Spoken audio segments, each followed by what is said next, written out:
सदगुरु कबीर साहब की जय। सदगुरु कबीर अंतर्राष्ट्रीय महायज्ञ कबीर महाकुंभ का आयोजन विष्णुपुर वार्ड नंबर 7 इटहरी सप्तरी नेपाल में बहुत ही धूमधाम से मनाया गया है। यहाँ पर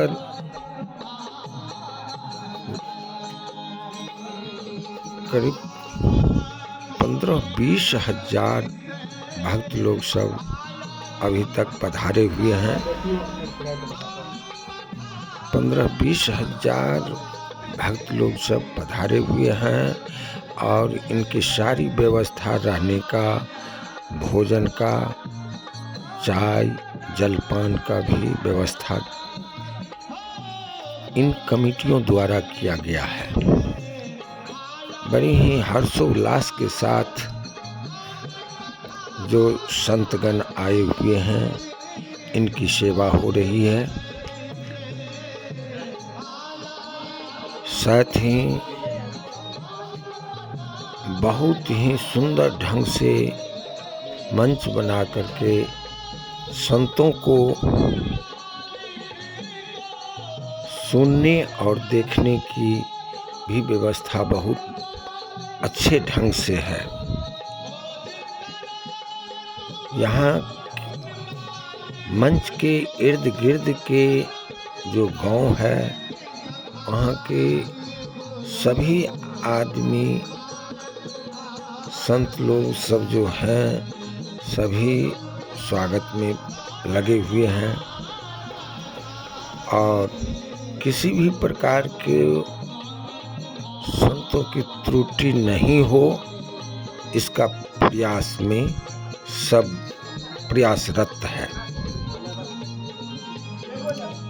दृश्य भी बहुत ही मनोरम और सुहावन लग रहा है। यस स्थानमा बस्नुभएका सम्पूर्ण महानुभावहरू, अतिथिगणहरू, सन्तहरू सम्पूर्णमा मेरो हृदयदेखि नै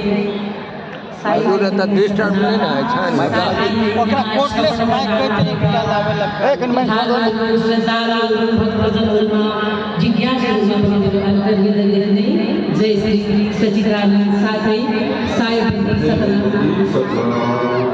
एउटा सानो छोटो गुरुको भजन हजुर समक्ष थोरै वाचन गर्न चाहन्छु।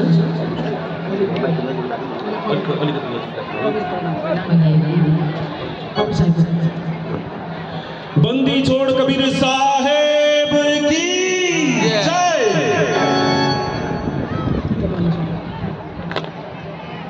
गुरु नारायण नारायण नारायण रूप है, गुरु ज्ञान के उघार, गुरु नारायण रूप है, गुरु ज्ञान के उघार, सतगुरु वचन प्रताप हो, मन के मिटे उजाड़ कभी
उसको जानना पड़ेगा।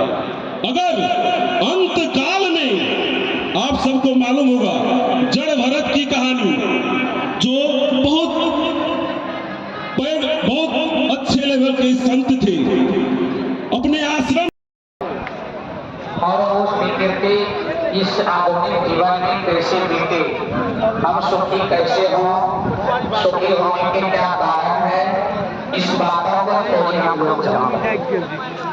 सुख होने का कारण है हम अपने को न देख पाते, दूसरे को देखने में ही गलती हो जाती है और दूसरे को देखकर हम सुखी नहीं हो सकते, अपने को देखें तो सुखी हो सकते। कौन क्या करता है उसे भी देखना है, मैं क्या कर रहा हूँ हमेशा इसे देखना।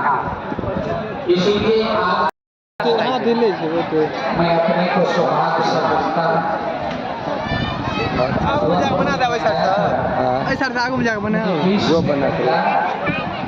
और आज मैं इस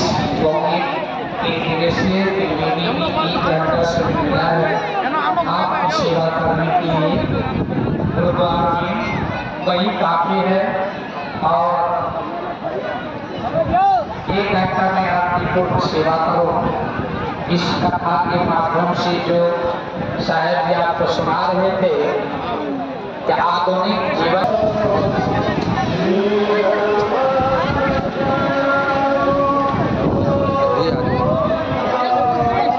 जलपान कर रहे हैं सभी संत महिला और पुरुष महिला सभी।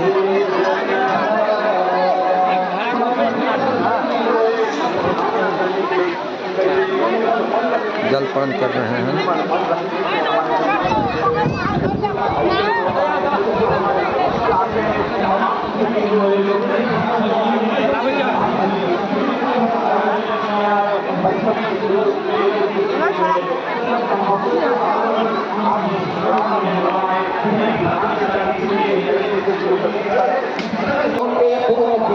राधे श्याम मंडल जी के मत पर आसन बनाते थे भाषण हाथी करने का पहला भारत राय प्रदेश अध्यक्ष राष्ट्रीय समाज विकास कल्याण समिति के या भारत राज्य के मंच पर आसन बनाते थे हाथी हम लोग ने आसन को बना के रखो, हमारा हाथ के पहचान, हमारा हाथ के सम्मान और नेपाल के शान और मान तब है जब हम ऐसा सब बाहर से संत भगवान के बढ़िया से सेवा करता है। हम सावन जी महात्मा जी हेलो हेलो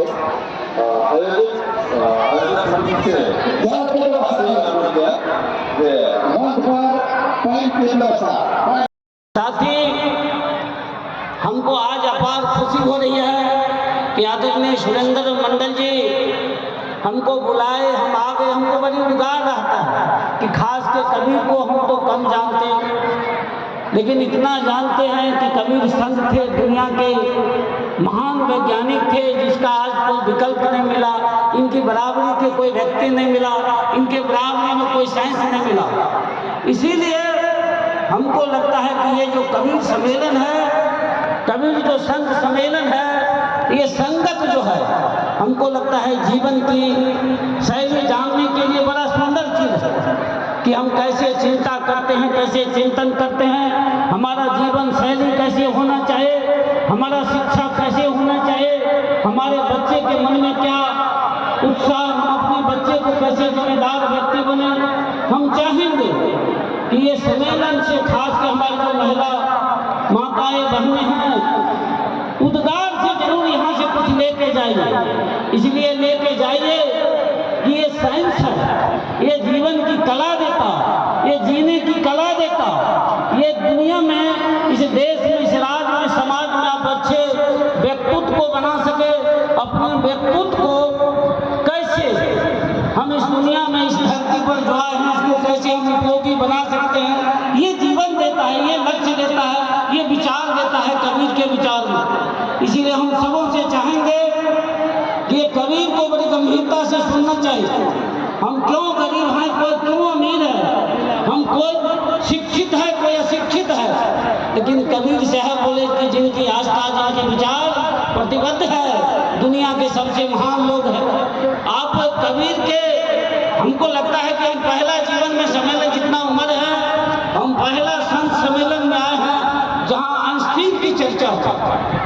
हमको लगता है कि बड़ा गदगद है, हम तो कम नहीं जानते मंचस्थ विद्वान कबीर साहब के जो विचारक को, लेकिन आप जो हम स्वस्थ करते हैं कि हम भी चाहते हैं कि अपने जीवन में कबीर के चिंतन को जाने, जो हमारा विचार है, जो हमारा समय बचा हुआ है, इसमें अपने जीवन शैली को बदले, अपने जीवन अपने विचार से समाज के लिए, अपने बच्चे, अपने परिवार के लिए हम कामयाबी हो सके। इसीलिए यहाँ जो भी श्रोता हैं हम सब से कहेंगे कि केवल सुनने के लिए नहीं आइए, यहाँ से जरूर कुछ लेके जाइए कि आखिर हमारे जो संत प्रवचन दिए हैं, संत जो संगत किए हैं, उसे हम अपने जीवन में उतारें और इस नया जीवन की जो शुरुआत है नए रूप में करें। हम बहुत समय नहीं लेना चाहते हैं, पुनः इनके चरणों में जो भी मंचस्थ संत हैं उनके चरणों में हम श्रद्धा सुमन अर्पित करते हुए उनके प्रति हम कृतज्ञता प्रकट करते हैं। और खास के जो यहाँ कबीर साहब के जो अभी आयोजक हैं उन लोग को बहुत बहुत हार्दिक धन्यवाद करते हैं। और धनीलाल साहब, साथ में संध्या माई साहब के उनके प्रति हम श्रद्धांजलि अर्पित करते हैं कि उनका विचार, उनका त्याग आज सारे आप लोग के बीच में याद कर रहे हैं। जो एक विचार एक संत के स्वरूप में आपको मिल है, इन्हीं चंद बातों के साथ पुनः यहाँ कमेटी को बहुत बहुत हार्दिक अभिनंदन, बहुत धन्यवाद। ये बसंत ऋतु का समय है, कहा गया है ऋतु में बसंत अब मानव में संत सबसे बड़े होते हैं। संत जब आते हैं गांव में तो संस्कृति बदलती है, अब बसंत जब आता है तो प्रकृति बदलती है। प्रकृति भी बहुत हमको साथ दे रही है, बहुत सुनहला अवसर है। जब 6 ऋतु माने जाते हैं, उसमें प्रथम है बसंत ऋतु, दूसरा है ग्रीष्म ऋतु, तीसरा है वर्षा ऋतु, चौथा है शरद ऋतु और पांचवा है हेमंत ऋतु और छठा है शिशिर ऋतु। जब 6 ऋतुएं होते हैं उसमें बसंत ऋतु को ऋतुराज कहा गया है। हर चीज में राजा होता है। ऋतु का राजा कौन है? ऋतु का राजा है बसंत। बसंत ऋतु का जब आगमन होता है तो जितने भी पेड़ पौधे हैं उसके पुराने पत्ते सब झड़ जाते हैं, नए नए कलसे लगते हैं, नई नई पत्तियां लगती है, मजर होता है, टिकुला होता है और फल फूल से पेड़ पौधे लद जाते हैं। देखने में बड़ा अच्छा लगता है। एक चादर का जार होता है, न उतनी ठंडी पड़ती है न उतनी गर्मी पड़ती है। बसंती हवा भी बहुत स्वच्छ हवा चलती है। सवेर में टहलने से बहुत बीमारी दूर हो जाती है। हमारे नेचुरोपैथ कहता है मिट्टी पानी धूप हवा सब रोगों की यही दवा। नेचुरोपैथ में मिट्टी से, पानी से, धूप से, हवा से रोग का इलाज किया जाता है। तो सवेर में बहुत स्वच्छ हवा चलती है बसंत ऋतु में, और सवेर में टहलने से बहुत बीमारी दूर हो जाती है। हर आदमी को सवेर में टहलना चाहिए। नीतिविद कहते हैं जिसका पेट है नरम, पैर है गरम, माथा है ठंडा, घर में आवे वैद्य तो मारो उसको डंडा। वैद्य को डंडा क्यों मारोगे? वैद्य हमारा भाई है। तुकबंदी है कि उसके यहाँ वैद्य नहीं आएगा। किसके यहाँ वैद्य नहीं आएगा? जिसका पेट है नरम। पेट नरम का मतलब होता है पेट में नरम भोजन दो, सुपाच्य भोजन दो, जो पेट उस भोजन को पचा सके। जिसका पेट है नरम और पैर है गरम। पैर गरम का मतलब होता है सवेर में आप टहलिए, घूमिए। नहीं कोनो काम मिलता है तो कम से कम 3-4 किलोमीटर आप घूम। तो हम अपने सब कथा के अर्थ हम अपने सब कह चाहे छी। संत भगवान सब जे आइ 3 दिन से अपने सबके जे ज्ञान देलखिन है, तो अखने अपने सबके जे कहे छे महात्मा सब साहेब बंदगी, तो अहाँ सब कहे छे साहेब बंदगी। आ महात्मा सब कहे छे जे जीव पर दया करू, बेविचारी नहीं बनू, दुराचारी नहीं बनू, चोरी नहीं करू, डकैती नहीं करू, मद्यपान नहीं करू, इत्यादि जो निर्गुण चीज जैसे संत भगवान छथि तो कहते ना जे नहीं करू, तो अहाँ सब अखनी कहे छे ओके, की कहे छे ओके। तो ध्यान देवे, ओके जब कहे छे तो जेल जाब। हमार बिना अनुरोध है, हमार कोटि कोटि नमन है अपने सबके श्री चरण कमल में, जे अपने सब संत भगवान है 3 दिन से जे समझलके न, एकरा अपने सब व्यवहार में उतारबे, नहीं कि ओके कह के जेल नहीं चल जाए। एते कहे हम जे छे से जे जानलो है एते परिपक्व नहीं छी। ज्ञान गंगा में मंच पर जे खड़ा है कि हमरा अनुमति मिलल है, हम अपने आप में धन्य छी और संपूर्ण संत भगवान के श्री चरण को में साहेब बंदगी करे अपन वाणी के हेठ ना विश्राम दे छी। साहेब बंदगी।